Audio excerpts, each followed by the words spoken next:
Nah, kalau kita mau mencari pasangan yang sepadan, yang seimbang, ya sebaiknya ya satu iman.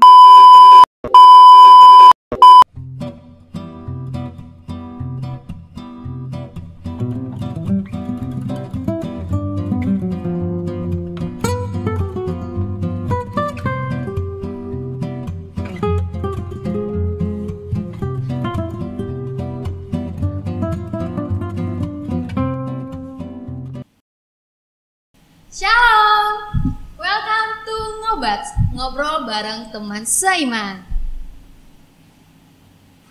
Teman-teman, udah follow Instagramnya Naposo HKBP Pejuang belum? Kalau belum, yuk sekarang follow ya di @nhkbp_pejuang.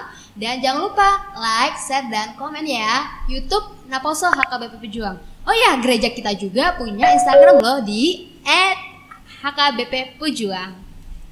Oke, teman-teman, apa kabar?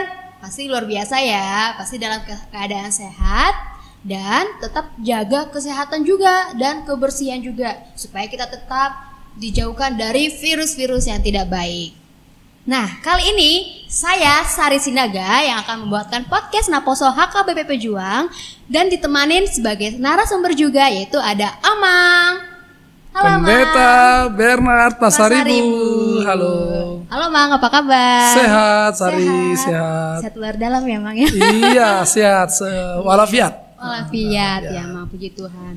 Ya, Mang, tema kita pada hari ini masih sama seperti episode sebelumnya, yaitu Hakuna Matata. Yang artinya, Mang? Artinya, jangan khawatir. Dan lebih seru lagi, temanya hari ini yaitu love story. Wah, teman-teman, pasti kepo dong ya, pasti penasaran dong ya, sama kita juga. Nah, saya bacain ya. Natsnya diambil dari 2 Korintus 6 ayat 14. Isinya, janganlah kamu merupakan pasangan yang tidak seimbang dengan orang-orang yang tak percaya. Sebab persamaan apakah terdapat antara kebenaran dan kedurhakaan? Atau bagaimanakah terang bersatu dengan gelap? Itu ya, Mang ya, isi natsnya. Iya, betul. Nah, kemarin itu ada dijelasin tuh, love is like Wi-Fi, ya kan? It's invisible but it has the power to connect you to what you need. Tahu nggak artinya, Mang? Apa tuh artinya? Artinya cinta itu seperti Wi-Fi yang di rumah kita tuh tidak terlihat tetapi memiliki kekuatan. Betul. Untuk menghubungkan Anda dengan apa yang Anda butuhkan. Betul. Iya gitu, jangan gitu-gitu aja, Mang. Jadi nggak kelihatan tapi rasanya, powernya, ya, iya. dampaknya, ya. Oke.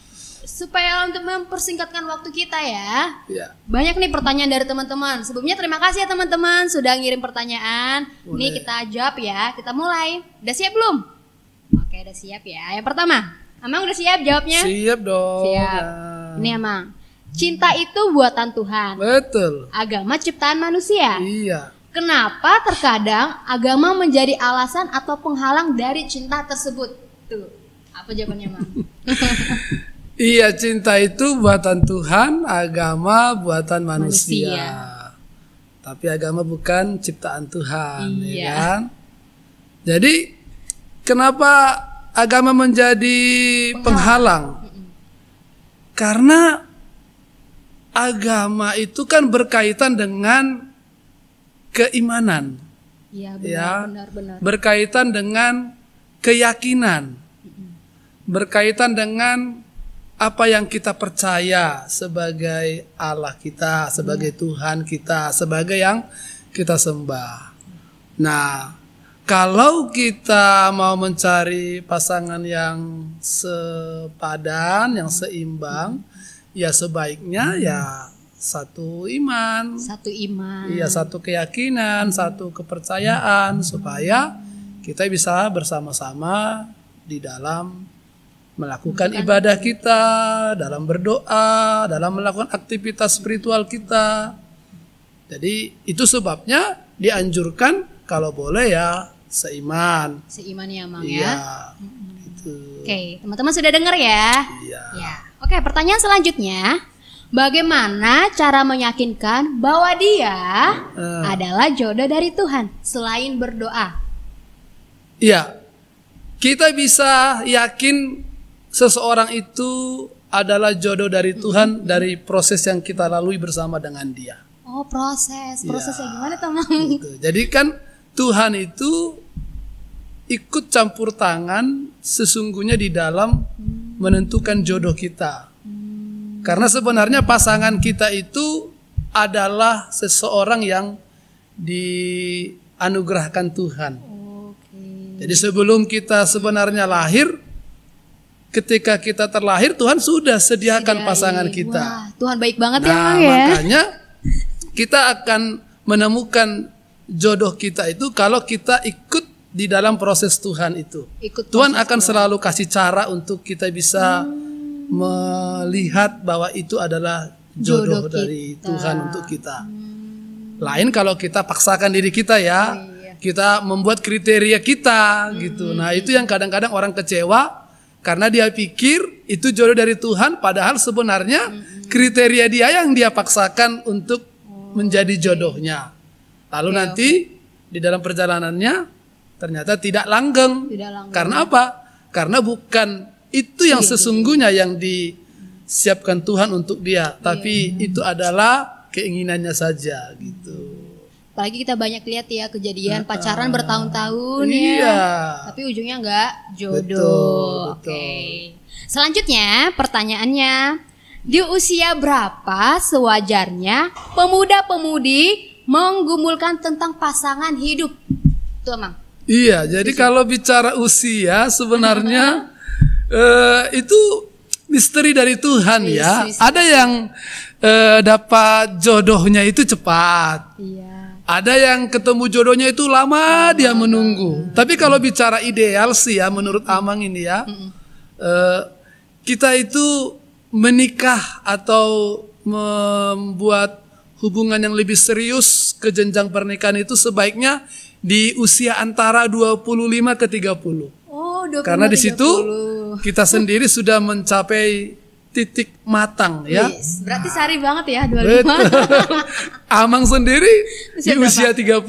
Oh, mau usia 30. Ya, di usia 30. Berarti sari lebih cepat.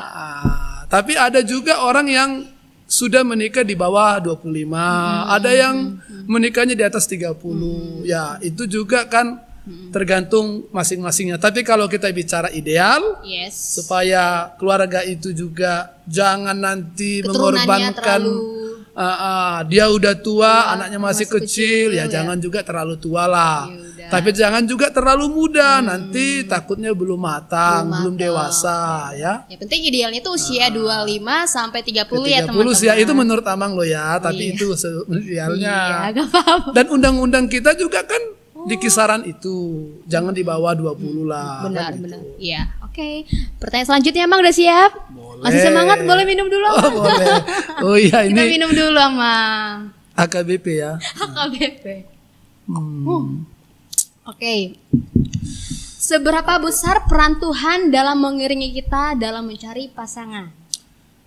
Iya, seberapa besar peran Tuhan? Kalau kita lihat dan baca di dalam Alkitab, ada pasangan-pasangan yang diceritakan menjadi sebuah pasangan yang jadi keluarga itu ada campur tangan Tuhan di dalamnya. Misalnya Adam dan Hawa sendiri, Tuhan sangat berperan di dalam proses di mana Adam dan Hawa menjadi sebuah keluarga.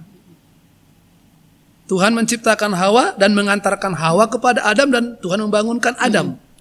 Lalu Adam menjadikan Hawa jadi istrinya. Di cerita keturunan Abraham yang bernama Ishak, ya, Tuhan juga campur tangan di dalam membantu mencarikan istri kepada Ishak. Ketika Abraham mengutus hambanya untuk mencarikan istri bagi anaknya Ishak, Tuhan mempermudah. Jadi ketika hambanya mencari minuman kepada domba-domba, tahu-tahu di situ ada perempuan yang rupanya Ribka, kan gitu. Ribka. Demikian juga kalau kita baca kisah antara Musa dan Zipora. Jadi ada proses-proses di mana Tuhan itu campur tangan. Nah kalau di zaman kita juga bisa Tuhan campur tangan Jadi misalnya Tuhan terlibat di dalam mempertemukan kita, misalnya di gereja, di tempat di mana kita tidak pernah bayangkan akan dapat jodoh dengan di dia. Tempat kerja Ya. Jadi kita harus meyakini bahwa jodoh itu sesuatu yang disediakan Tuhan, tapi kita harus ikut di dalam proses itu.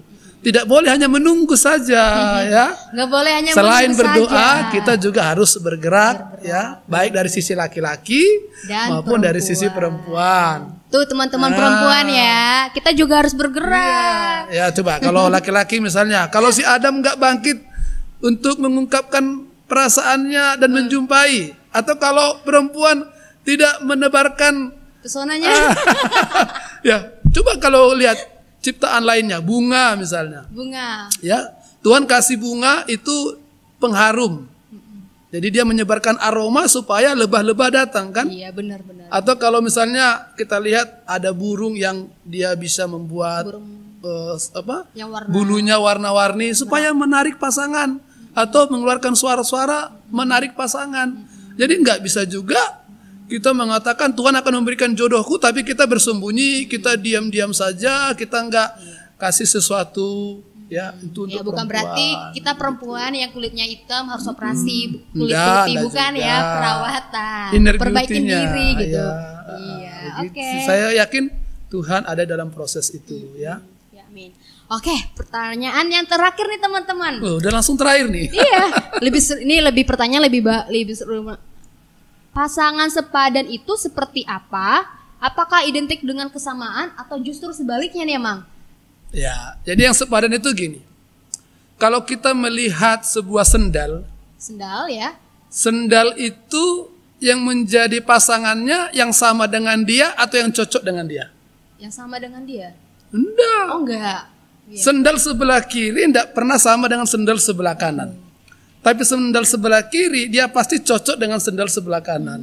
Cocok. Nah, yang namanya sepadan itu sebenarnya tidak harus sama.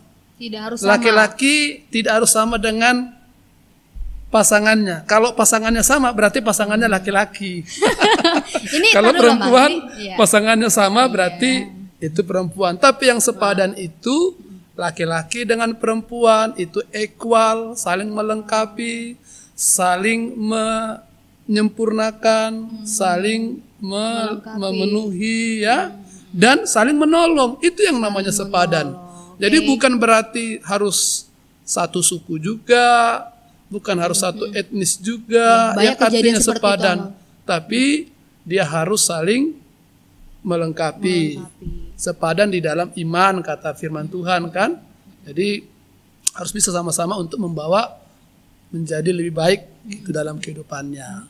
Itu sih yang sepadan. Kalau kita baca dalam Alkitab kan kata firman Tuhan, mari kita ciptakan manusia yang memiliki pasangan yang sepadan. Yang sepadan dari Adam siapa? Hawa kan? Nah, kenapa Hawa yang sepadan dengan dia? Ya karena Adam laki-laki, Hawa perempuan. Ya. Itu yang sepadan gitu. Jadi mereka jadi saling melengkapi ya. Laki-laki dan perempuan saling melengkapi. Oke, Mang. Nah, nih, pertanyaan tambahan nih dari saya. Boleh. Termasuk nih ya mama saya nih. Kamu harus sama Batak Toba, gak boleh selain dari situ. Tuh. Apakah prinsip dari orang tua saya seperti itu? Itu menurut Amang gimana? Ya kalau orang tua sih berpikiran seperti itu karena orang tua itu kan sudah lebih banyak pengalamannya dan dia menyaksikan banyak kehidupan yang sudah dilewati oleh dia sendiri atau banyak orang. Ada hal-hal yang memang akan sangat sulit komunikasinya jika memang beda suku. Ya. Apalagi beda agama apalagi ya, beda agama. Ya, itu malah menjadi sesuatu yang sangat sulit ke depannya. Nah, itu sebabnya orang tua itu cenderung mengajak kita itu untuk mencari pasangan hidup itu yang satu suku. Walaupun itu tidak sebuah jaminan, tapi itu udah menjadi lebih mudah untuk dikomunikasikan kalau satu suku karena saling paham ya. Paham. Nah, dia saling cepat mengerti karena berhubungan dengan budaya. Pernikahan itu kan adalah berkaitan dengan budaya. Jadi kalau tidak memahami atau tidak mau saling mengerti budaya, maka perkawinan itu akan sangat sulit. Dan perkawinan itu kan bukan hanya antara kedua insan laki-laki dan perempuan, tapi juga berkaitan dengan dua keluarga besar. Jadi orang tua itu berpikir praktis, simple. Kalau satu suku ya memang akan lebih mudah ya, lebih saling mudah mengerti gitu sih ya. Oke, pertanyaannya sudah terjawab semua ya teman-teman ya. Yuk didengar semua nih. Ya tuh kalau belum sempurna juga mari kita kasih kesempatan melalui apa itu namanya komentar ya, kita akan jawab. Nah, dan apa nih? Saran pesan ke Amang sama teman-teman pemuda-pemudi nih yang lagi rindu akan pasangan hidup. Oh iya.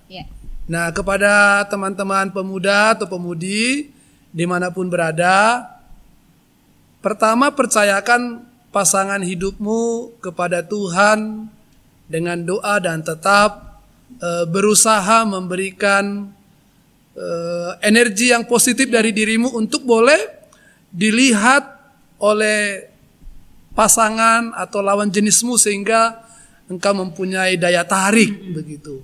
Yang kedua, kita tidak bisa cuman hanya menunggu. Kita dari diri kita itu minimal ada aksi yang menunjukkan bahwa kita itu membutuhkan atau kita menginginkan ya lawan jenis kita untuk menjadi pasangan kita itu. Tapi jangan terlalu agresif sehingga berlebihan dan maaf kata jadi memuakkan perilaku kita itu.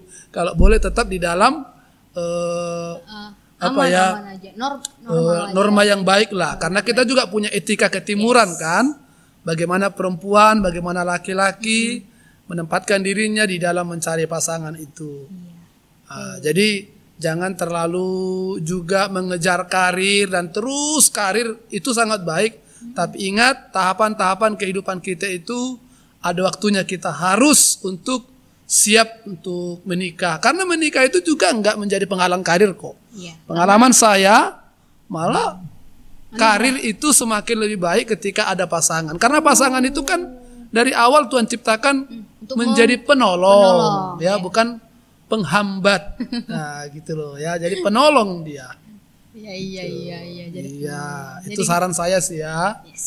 Jadi tetap di dalam doa, tetap terus meminta sambil tetap mengeluarkan energi yang positif dari diri kita. Wah, banyak banget ya ilmu yang kita dapat dari jawaban-jawaban pertanyaan dari Amang pendeta kita.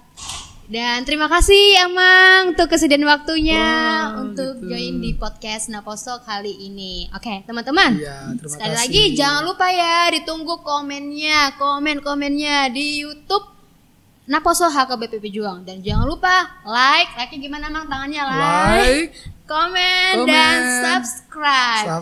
Dan jangan lupa follow Instagram Naposo HKBP Pejuang di @HKBP Pejuang _ dan jangan lupa juga follow Instagramnya gereja kita HKBP Pejuang. Amang punya Instagram? Ada. Apa Mang? Boleh.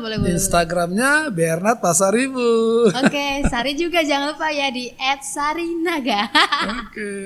Oke. Sampai ketemu di episode selanjutnya dan terima kasih teman-teman sudah mendengarkan dan sudah memberikan pertanyaan. See you and God bless you.